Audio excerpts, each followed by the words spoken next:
ഗോപി സുന്ദറിനെ പറ്റി സിഡ്നി മോങ്സിന്റെ ഇന്റർവ്യൂവിൽ പരാമർശിച്ചിട്ടുണ്ടായിരുന്നു. എന്താണ് ചേട്ടനെ പറ്റി? എന്റെ പേര് അച്ഛൻ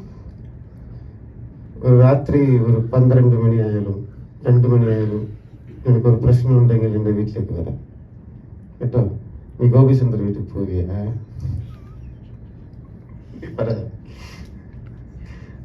പോവാൻ ധൈര്യമുണ്ടോ?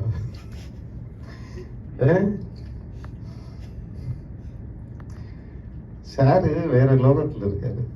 വേറെ ഗോപി സാറ് അവർ ചെയ്തതോട് വിത്ത് എവിഡൻസ് എൻ്റെ കയ്യിലുണ്ട്. ശരിക്കും ഞാൻ ഗോപി സുന്ദരെ വിളിച്ചിരുന്നു ഫോണിൽ. വളരെ ഭംഗിയായിട്ട് ഞാൻ സംസാരിച്ചിരുന്നു പണ്ട്. ഇനി ഇങ്ങനത്തെ കാര്യങ്ങൾ ഇവിടെ നടക്കും ഞാൻ അറിഞ്ഞാൽ I will not wait for the police. Definitely എനിക്കൊരു മകളുണ്ട്. ഒന്നും വേണ്ട, നിങ്ങൾ എല്ലായിടത്തും പറയാം. ബാല പറയുന്നത് നിങ്ങളൊന്നും ശ്രദ്ധിക്കണ്ട. ചുമ്മാ പോയി ചോദിച്ചു നോക്ക്. 2 മണിക്ക് മീഡിയ തന്നെ ചുമ്മാ ചോദിച്ചു നോക്ക്. നിങ്ങളെല്ലാവരും എതിൽ தெரியுமா കോൺസെൻട്രേറ്റ് ചെയ്യുന്നുണ്ട്? നിങ്ങളുടെ കോൺസെൻട്രേഷൻ എവിടെ ഉണ്ടെന്ന് വെച്ചാല് അമൃതാവ് കഴിച്ചു അതുകൊണ്ട് ബാല ഇങ്ങനെ ഇല്ല. പ്രൊഫഷണലി ചോദിച്ചോ, യെസ് ചതിച്ചു. ലൈഫിൽ ചോദിച്ചോ, യെസ് ചതിച്ചു. അതിനു വേണ്ടിയല്ല ഞാൻ സംസാരിക്കുന്നത്. ഒരു തെറ്റായിട്ടുള്ള ഒരു മനുഷ്യനാണ് അവൻ. എന്റെ മലയാളം മനസ്സിലാവുന്നുണ്ടോ?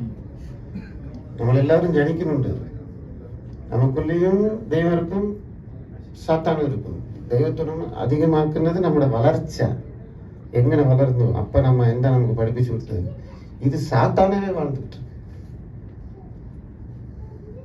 സിമ്പിളാ சொல்லிட்டேனே. ஏன்னா மீடியால நான் സംസാരിക്കുമ്പോൾ ചില വാക്കുകൾ യൂസ് ചെയ്യാൻ പാടില്ല. എനിക്ക് ഒരു മകൻ, പക്ഷെ എൻ്റെ താഴെ 1500 സ്റ്റുഡൻസ് இருக்காங்க. ഞാൻ കാണിച്ചു തരാം. കല്ലമല്ല പറയുന്നത് ചെറിയ കുട്ടികൾ. സിമ്പിളാ ഒരു വാർത്ത ഞാൻ ചൊല്ലിട്ട് നിങ്ങൾ എല്ലാവരും അതിൻ്റെ അർത്ഥം മനസ്സിലാക്കി. അദ്ദേഹത്തിൻ്റെ ഗ്രൂപ്പ് ആക്ടിവിറ്റീസ് എനിക്കറിയാം. എപ്പി ഗ്രൂപ്പ് പുറത്തേക്കോ ധൈര്യമായിട്ട് മനസ്സിലാക്കുക. അതിന് ഏതെങ്കിലും ഒരു കുട്ടി ഇരയായ ശേഷം മൈക്കും ക്യാമറയും പിടിച്ചിട്ട് എൻ്റെ അടുത്ത് വരണ്ടാകും. ഏതെങ്കിലും ഒരു ചെറിയ കുട്ടി ഇരയായ ശേഷം എൻ്റെ അടുത്ത് വന്ന് ചോദിക്കാൻ പാടില്ല. നിർത്തിക്കൊന്നും പറഞ്ഞിട്ടുണ്ട്. നിർത്തി ഞാൻ അറിഞ്ഞത് നോക്കാം, ഇല്ലെങ്കിൽ ഞാൻ ഇടപെടാം.